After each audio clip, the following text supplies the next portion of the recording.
The intense sunlight beats down on me. The sweat that had been gushing out earlier stopped and palpitations and nausea set in. It's unpleasant. Maybe I got heat stroke because I've been working outside for a long time. Perhaps it wasn't such a great idea to tackle balcony cleaning in the sweltering heat, even with my husband's support. It seems like it'll be over soon, but I can't even stand up anymore due to the nausea. I call out my husband's name from the balcony. At that moment, my consciousness faded and I collapsed. Simultaneously, my husband, who appeared, looks down at me and says, "If you're feeling that unwell, I'll take you to the hospital." Huh? Really? Yeah, I'll even bring the car out, so hop in quickly. Feeling as if I were about to throw up, I managed to get into my car. However, on the way home to the hospital, my husband suddenly dragged me out of the car. "I have an urgent matter. Go to the hospital by yourself." Huh? As my husband's car kept getting farther away, I found myself in a difficult situation, able to do nothing but pray. I don't want to be left here. Anyway, I need to hurry to the hospital. Right after that, my husband and I would face an unexpected turn of events. My name is Kelsey Miller. I'm 29 years old. I am an ordinary office worker working for a generic corporation. We only got married 2 years ago after my husband's pursuit. Our relationship evolved through work because my company had business dealings with his. We can understand and relate to each other well because our job responsibilities are similar. Because my company is larger in scale, overtime tends to be more frequent on my end. However, he understands the situation, especially during emergencies. Due to overtime, there are often times when I can't prepare dinner, and household chores end up being postponed to the next day. Yet William doesn't express dissatisfaction or blame me for these situations. However, that doesn't mean he takes over household chores when I work overtime. It seems he's not inclined to do the chores himself, even though he doesn't blame me. During the first year of marriage, I didn't mind much, but as we passed the second year, I gradually began to feel dissatisfaction with my husband. When I came back home the other day after overtime, I found my husband lying around in the sofa watching TV. In the sink, the remains of cup noodles and side dishes he had eaten were left as they were. "Welcome back. Thanks for your hard work with overtime today." It's nice to hear words of appreciation, but that's not what I want. Exhausted both physically and mentally from consecutive overtime, I inadvertently expressed what was on my mind. "Hey, William, can't you clean up after yourself for the portions you ate?" "Huh? What's gotten into you? You've never said anything like that before." "I don't want to do housework when I come home tired after work. It's fine when I come back on time, but doing chores after overtime is a bit tough for me." "I'm not asking you to do it, am I? Do it the next day on your day off." Either way, I don't like the assumption that I have to do everything. Why should I be the only one burdened with household chores in our marriage? I can't help but get emotional, and tears well up. I thought he would understand by now. That's what I believed. But he sighed loudly and unleashed the unimaginable. "You say you're the only one, but it's normal for women to do household chores, right?" Huh? What are you saying? "My mom was the same way, you know. She always took care of the house." That's because your mother was a housewife, right? I'm a full-time employee just like you, William. "That doesn't matter. It's common sense for women to do household chores. Didn't you know that when you got married?" I didn't know that. I just loved being with you, William. That's why I wanted to live together. I tearfully pled with my husband, but he doesn't change his expression at all. Moreover, he wears an openly annoyed expression. "If you love me, shouldn't you be willing to put effort into household chores for my sake? I also want to continue working even after marriage, and I let you work without saying anything. What do you mean? Do you dislike me or something? A wife prioritizing work over returning home early is abnormal, you know. A normal guy would have divorced you by now. Don't you understand that I've been able to maintain our relationship because I'm kind? I'm not prioritizing work over you. I thought that both of us working would allow us to save money for the future. After all, money is more important than me, right? Well, it's fine, but I'm feeling really put off. It's not like that. From that day on, my husband's attitude changed completely. When I come home from work, there's no longer the welcoming greeting that used to be there. He doesn't help with household chores or assist on weekends. For some reason, my husband's return home time gradually became later. My husband is closer to his office than I am to our apartment, so until now, he has been home before I am. Lately, my husband has been coming home noticeably later. Moreover, he started returning past midnight without any concern. As a result, I naturally end up spending more time at home. In the past, on days off, we used to enjoy drinking together, but now, those moments of couple time have significantly dwindled. He's late again today. I wait for my husband to talk to him, but even after midnight, he doesn't return. I waited until around 1 a.m., but since there was no sign of him coming back, I went to sleep first. The next morning, when I woke up, my husband was on the sofa in his suit. I tidy up the beer can that he probably left half empty, despite feeling disgusted by his sloppy appearance. At that moment, I noticed his smartphone under the sofa was blinking. This blinking is probably indicating a new message. Usually I wouldn't pay much attention, but for some reason it bothered me this day. Apprehensively, I picked up my husband's smartphone and secretly placed his finger on the fingerprint sensor to unlock it. When I checked the contents, his usual messaging app was displayed. Maybe there's something not good in here. With determination, I opened the messaging app. However, there were no traces of suspicious exchanges. Thank goodness, I was overthinking it. Then I realized that the notification I just received was apparently not from the Messages app, but from the Mail folder. When I tapped the email folder slowly, emails were categorized into work, private, and more. In one of the categorized folders, there was one with a heart emoji. Apprehensively, I opened it, and there were traces of an unbelievable exchange. Are you kidding me? Is he cheating? In the folder with the heart emoji, there were signs that my husband was exchanging messages with someone who appeared to be his affair partner. The contents included phrases like, "I love you" and "I want to be together soon." The moment I saw those, everything went dark in front of my eyes. Could it be that William is cheating? Since when? Why would he cheat when we're married? His attitude changed since that conversation we had, but could it be from that time? As I traced back the exchanges, it seemed their relationship had started quite a while ago.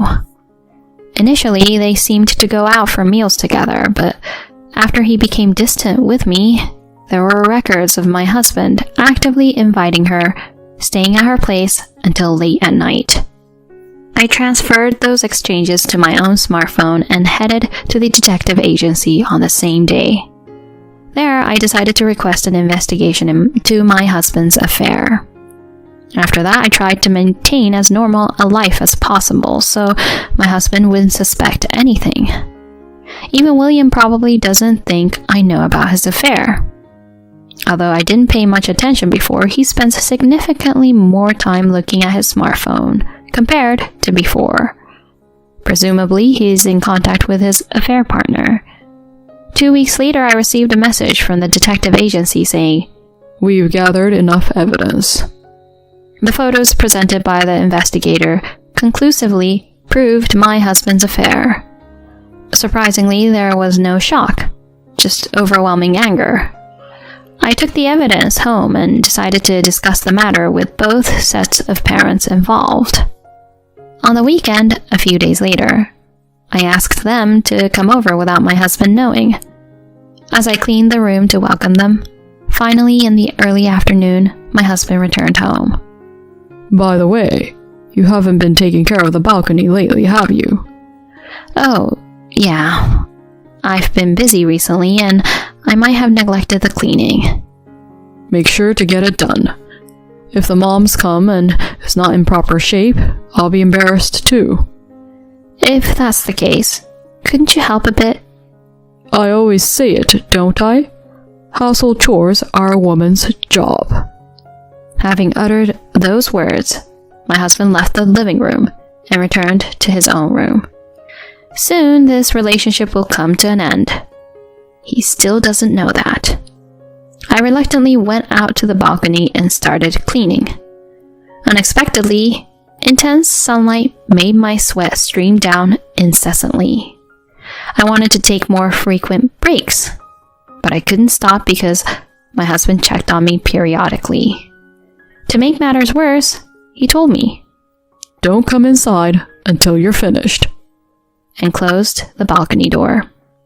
I had no choice but to continue working for about an hour. Meanwhile, my health was approaching its limits. The strong sunlight mercilessly beat down on me. The sweat that had been pouring a moment ago stopped, and dizziness and nausea welled up. It feels awful. Could it be heatstroke because I've been working outside for so long? It seems like I'm almost done, but the discomfort is so overwhelming that I can't even stand anymore. I called out my husband's name from the balcony. At that moment, my consciousness faded, and I collapsed. Simultaneously, my husband appeared, looking down at me and said, "What's wrong? You haven't finished yet." "No, it's not that. I feel nauseous. It might be heatstroke." Heat stroke? If you're feeling that unwell, I'll take you to the hospital, really. Huh? Really? Yeah, I'll get the car out, so hurry up and get in. I didn't expect my husband to say that, and I felt a little relieved. While feeling on the verge of vomiting, I somehow got into the car. After driving for about 5 minutes, the speed suddenly began to drop. Then my husband stopped the car, got out of the driver's seat, and abruptly pulled me out of the car. "Wait, William, what are you doing?" Urgent matters came up. Go to the hospital by yourself. Huh? Honestly, I don't care what happens to you. I'm going. Wait, please, William. As if to drown out my voice, my husband's car kept getting farther away. I had forgotten about my physical discomfort, consumed by anger toward my husband. Leaving me stranded like this is unacceptable. After cheating on me, he treats me like this when I'm unwell. I will never forgive him. I will definitely get revenge. Slowly standing up, I began to walk, suppressing the nausea. It took me about an hour to reach the hospital on my own. However, my strength must have reached its limit. While completing the reception process, I collapsed. I was immediately admitted, and a few hours later, my father and mother rushed to the hospital. Geez, I was really surprised. Suddenly hospitalized with heatstroke. Comforting my almost teary mother, I apologized. "I'm sorry for causing you worry." I went on and told them everything. "Actually, William is cheating on me. I wanted you to come to the house to talk about this." "What? Cheating? William is?" "I had the detective agency investigate, and the evidence is in that bag." "Is this a joke? I found it strange that William didn't come to the hospital." On the way to the hospital, he forcibly dragged me out of the car, so I walked to the hospital on my own. "No way." My mother had a pained expression on the verge of tears. On the other hand, my father's face turned red with anger. "Kelsey, can I borrow these photos for a moment?" "Huh? Yeah, sure." Thanks. I won't let that guy do as he pleases. Dad? While I didn't quite understand the meaning of his words, it was easy to imagine that my father was quite angry. He told me to rest and left the hospital with my mother. I informed my husband that I had been hospitalized and decided to focus on treatment for the time being. After receiving various treatments, I finally recovered a few days later. My mother came to pick me up and she drove me home. I'm back. When I opened the front door, there were a large number of shoes scattered about. Clearly, not my husband's. Hastily heading to the living room, I found my father and in-laws there. Next to them, my husband beaten up and a pale-faced woman were slumped over. What's going on? When I asked, my father spoke coldly. After visiting you, Kelsey, I went to see William's parents, to show them evidence of the affair. Is that so? Yeah. And then William's parents came to this apartment with us. And wouldn't you know it, William and this woman were inside. You informed him about your hospitalization, didn't you? Could it be that he knew I was hospitalized and brought his mistress into our home? That's exactly what happened. Thanks to that, we were able to witness the affair scene with our own eyes. It seems that the beating my husband received left him in a terrible state. Even my mother and mother-in-law, who are usually so kind to me, stared at him with a devilish look on their faces. My husband, perhaps no longer able to bear their attitude, complained to me with tears in his eyes. I didn't mean it, Kelsey. It wasn't like I was serious about that relationship. This was just a fling. A fling? After all those messages about wanting to be together quickly? It was just a spur-of-the-moment thing. What I truly love is stability. The affair partner, reacting to my husband's words, started making a fuss. Amidst their quarrel echoing through the room, I slammed my hand on the table, silencing them. You've got to be kidding me. Do you really love me? Then why did you leave me there in such a bad shape? There was even a chance I could have died. Despite that, you prioritized your affair over me. And that's not all. Wait, it's not what you think. At that time, she told me to come quickly. Wasn't it just an excuse to visit her place? You intended to drop me off from the beginning. You expect me to believe the words of a scumbag like you now? Save your lies for someone who cares. I don't want scum like you interfering with my life anymore. Stay away from me at all costs. Oh no, wait a minute, Kelsey. Don't divorce me. After my husband said that, I took out the divorce papers from my bag. I had received them from the city office on the way back from the hospital. I slammed the divorce papers in front of my husband and then went back to my parents' house. With the corporation of my in-laws later on, a completed divorce form was sent. I signed it and submitted it to the city office. We were officially able to dissolve our marital relationship. After that, I consulted a lawyer and demanded compensation from both William and his affair partner. The affair partner, who was living paycheck to paycheck with a part-time job, struggled to make ends meet with the repayments. Eventually, she had to rely on her parents, and it led to the inevitable breakup with William. On the other hand, news of William's affair and divorce quickly spread in the company. Although he didn't get fired, unable to endure the cold attitude from those around him, he eventually resigned on his own. His own parents disowned him, and he is now working part-time jobs. Unable to live in the apartment where we used to reside, he moved to a one-room apartment in a less affluent neighborhood. He seems to be looking for a new job, but finding one has been challenging, and he continues to lead a precarious lifestyle. A month has passed since then, and I left my parents' house to rent an apartment near my workplace. Now I find fulfillment in my daily life focusing on my job. Happiness isn't solely about being with someone you love. I have learned this firsthand. From now on, I want to live a wonderful life, prioritizing my own feelings.